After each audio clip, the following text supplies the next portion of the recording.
over water. Remarks and synopsis. The North American F-100 Super Sabre first saw action in Southeast Asia and Northwest Laos in 1962. F-100 operations in Vietnam began in 1965 and took part in the Operation Flaming Dart, the first U.S. Air Force strike against North Vietnam in February of that year. Further deployment of aircraft to that area left just 5 F-100 squadrons in the United States. Various modifications were made to this aircraft, affectionately called the Hun or the lead sled. The reason it was called that, if it had a flame out, it fell out of the sky. Back then, the aircraft weren't as aerodynamic as they are today, and it just had no glide factor at all. Gradually, over time, the F-100 was improved with night bombing capability, firing systems, and target-making systems. The single-seat Model D and F were good at top cover and low attack and could carry a heavy load of munitions, including 20-millimeter guns and 800-pound bombs. Captain Robert P. Rosenbach was an F-100 pilot. He was assigned to the 308 Tactical Fighter Squadron at Tuy Air Base in South Vietnam. On March 5, 1970, Rosenbach departed Tuy at 02:33 hours in a flight of 2 F-100s on a night called Combat Sky Spot Mission over the DMZ, or Demilitarized Zone. His radio call sign was Litter 4. During the mission, his aircraft lost its UHF radio transmitter, but Rosenbach could receive voice transmissions from his flight leader, Litter 3, and responded in a limited fashion by depressing the microphone button, transmitting clicks to Litter 3. The bombing run was completed without mishap, and the flight returned to the base. About 4 miles away from the base, and to give you an idea of how quick they were moving, that was about 28 seconds of flight time before they were going to be to the base. With fuel stores very low, the two aircraft positioned themselves for a circling approach to the runway. At this time, the flight leader cleared Rosenbach to land first because of his defective radio. Litter 3 was in visual contact with Rosenbach and observed him begin a right bank preparing to land. Based on radar plotting, Rosenbach's aircraft's course deviated from course shortly after 0430 hours as it overshot the approach and continued in a northeasterly direction. When the aircraft had reached a position about 8 miles from the base, that was approximately 1 minute of flying time, over the South China Sea, Rosenbach switched his IFF transponder to the emergency position. Shortly afterwards, Rosenbach went off radar and disappeared, indicating that the aircraft had crashed and ceased to move, or continued near ground or ground level so as to be traveling under radar. The apparent cause was a flame out due to fuel starvation.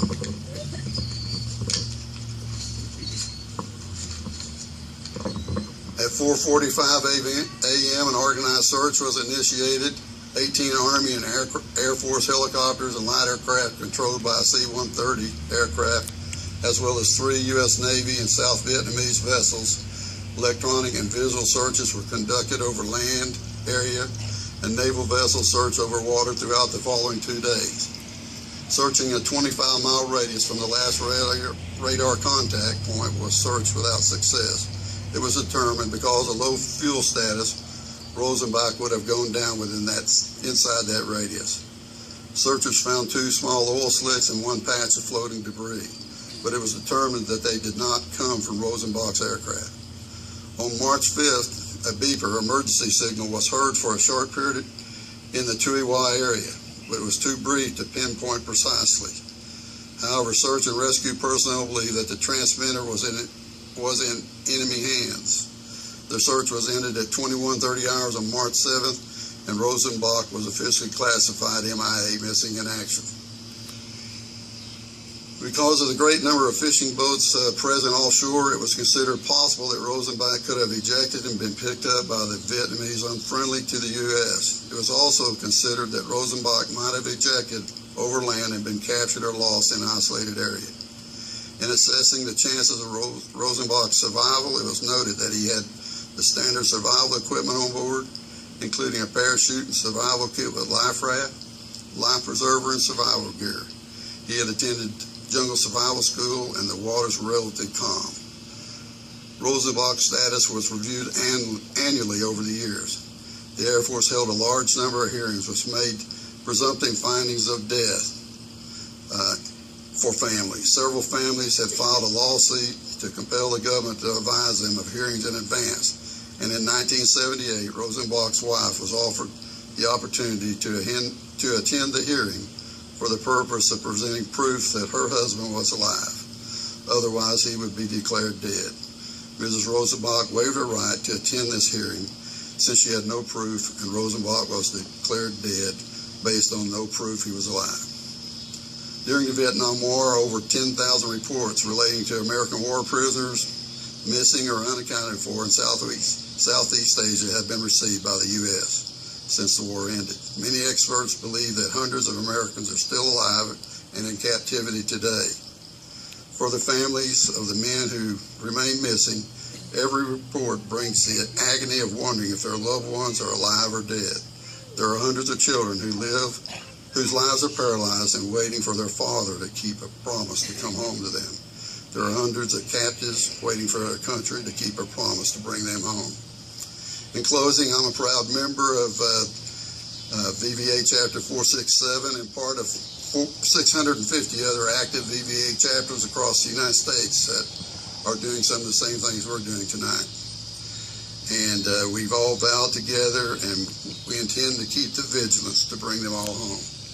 I thank you for your time and attention and support of all veterans. Thank you.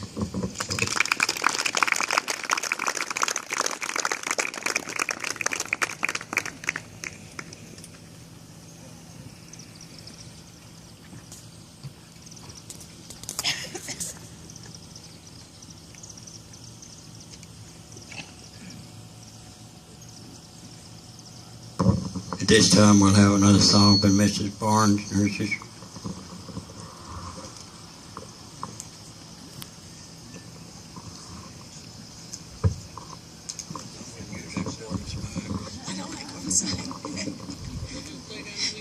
I was singing this one by myself.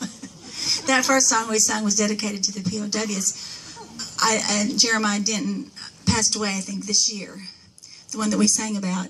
But this song is to all our veterans that we have with us tonight. We have many veterans with us tonight who served, and most of them are Vietnam veterans, and they never got the honor they deserved. And now they are the VFW. I hear the VFW didn't want them when they came back. Well, a lot of Americans didn't want them when they came back, and our nation didn't back them when they were at war like we should have. And I'm concerned about what's going on right now. But this song, any veteran, when they come back, they're not the same.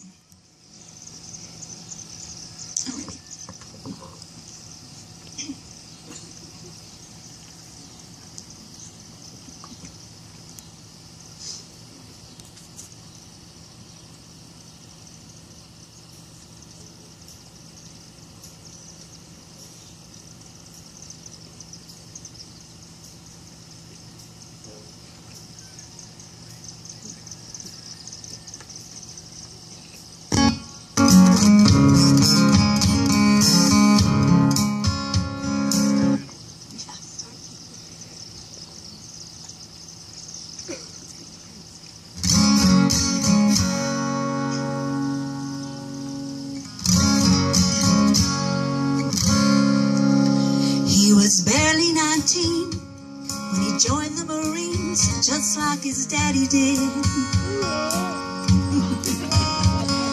Glory bound and bulletproof was that small town kid.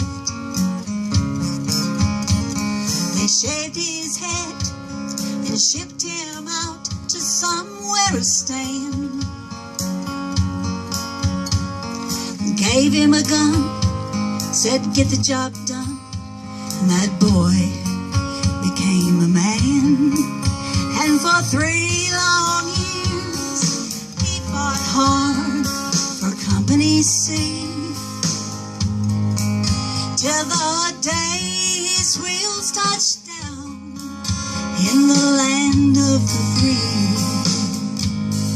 When they come back,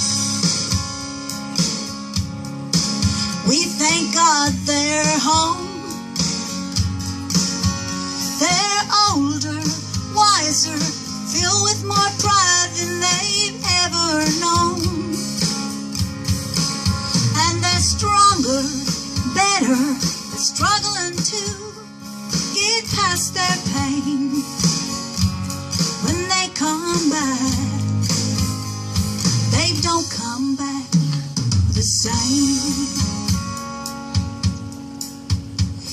He sat in his chair and stared out the window, thought about lost friends. So what do you do when they tell you you'll never walk again? Said, I can't stay in this chair and pity myself for the rest of my life. One thing he learned while he was over there was how to fight. So for 4 long years he studied hard and he prayed for grace. And when he got that degree, we saw that old smile come across his face. When they come back, they thank God they're home. They're older, wiser, filled with more pride than they've ever known. Oh, they're broken, bitter, struggling to get past their pain. When they come back, they don't come back the same. Oh no, when they come back, if they come back, they don't come back the same. We love you, veterans. Vietnam veterans, we're proud of you.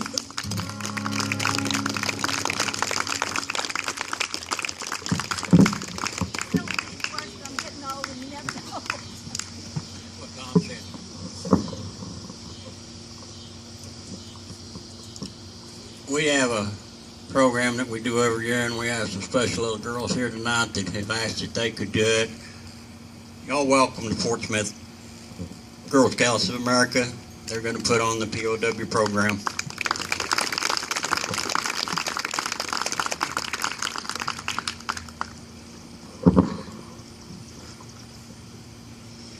The table before you is a place of honor. It is set for one. This table is our way of symbolizing the fact that members of your profession of arms are missing from our midst. They are commonly called POWs or MIAs. You call them brothers. They are unable to be with us this evening, and so we remember them. We use a small table to show one soldier's lonely battle against many. We cover it with a white cloth to honor the soldier's pure heart when they answer our country's call to duty.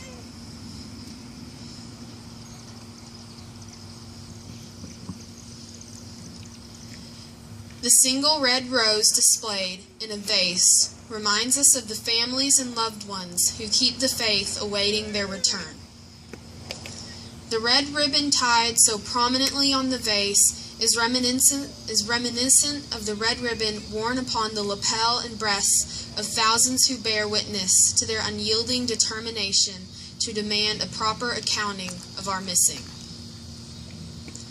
We place a white candle for peace and the upward reach of their unconquerable spirit. We place a lemon slice and grains of salt on the plate to show a captive soldier's bitter fate and the tears of families waiting for loved ones to return.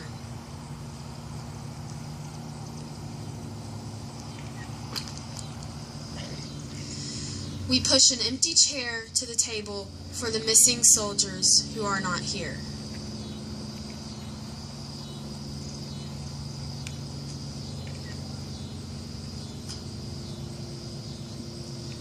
We lay a black napkin for the sorrow of captivity, and turn over a glass for the meal that won't be eaten.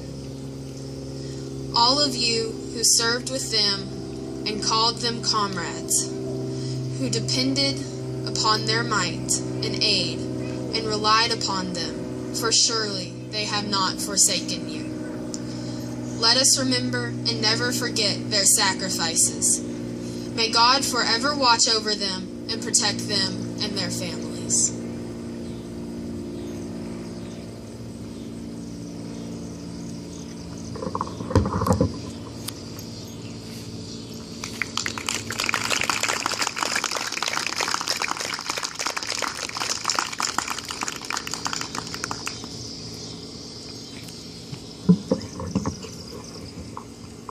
I've done this quite a few years, and them young ladies deserve another hand because they've done a tremendous job on that. I really want to thank them for that.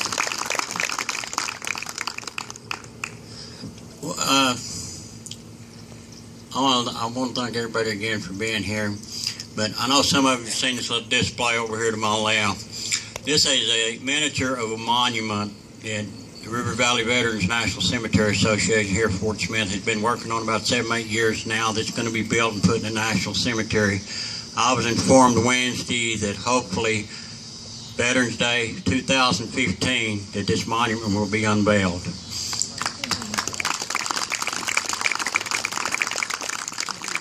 Jerry? I know I'm wearing y'all out. No, we love this.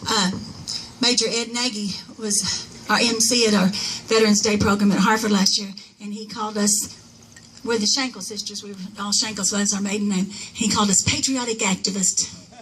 I love that. I always thought of that. I've been using that for years. This is a really, really good song.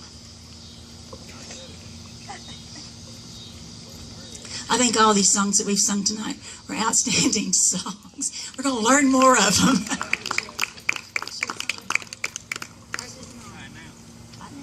You do mine.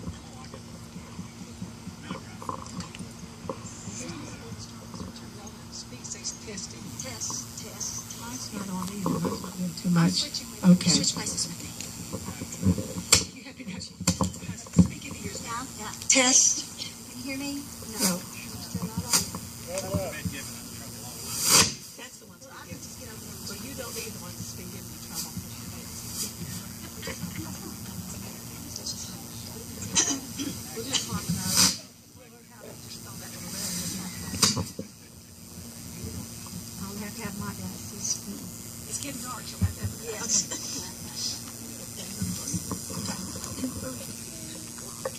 We've rewritten the words to this. Y'all heard this song before, but not the way we're going to sing it.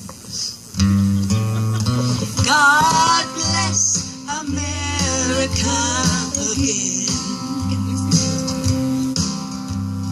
You see all the troubles that she's in. Wash her pretty face, dry her eyes, and then God bless America again. Dear God, I pray that you would bless America again. You know, Lord, like you did way back when it all first began. You blessed her then, Lord, and we just took it for granted, and we never did ask again. So just hold her hand, Lord, that's all. And if she should stumble, please don't let her fall.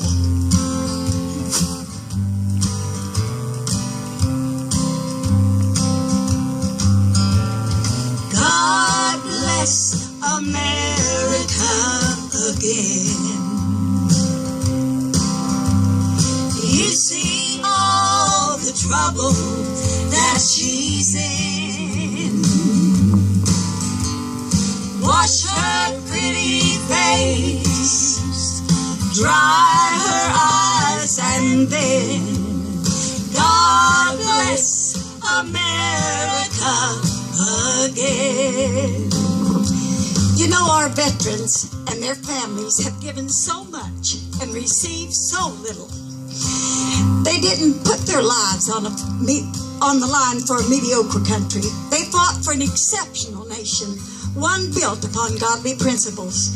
And you know, God, America's like a mother to me. And all that I am or ever hope to be, I owe to you, our veterans, and to her.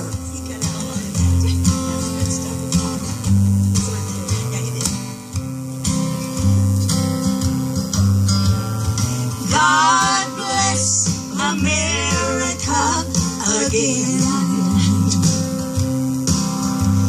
You see all the trouble that she's in.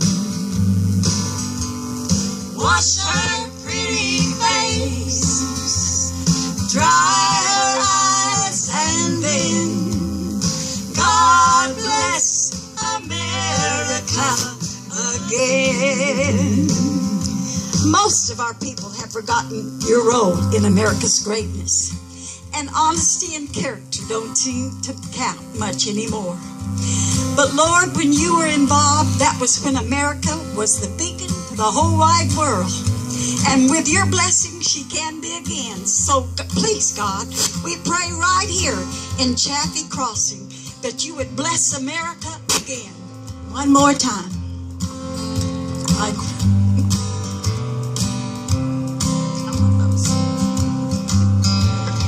God bless America again.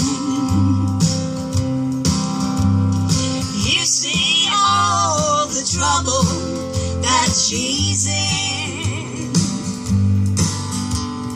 Wash her pretty face, dry her eyes, and then God bless America again. Bring her back to you and forgive her of her sins. And God bless America again.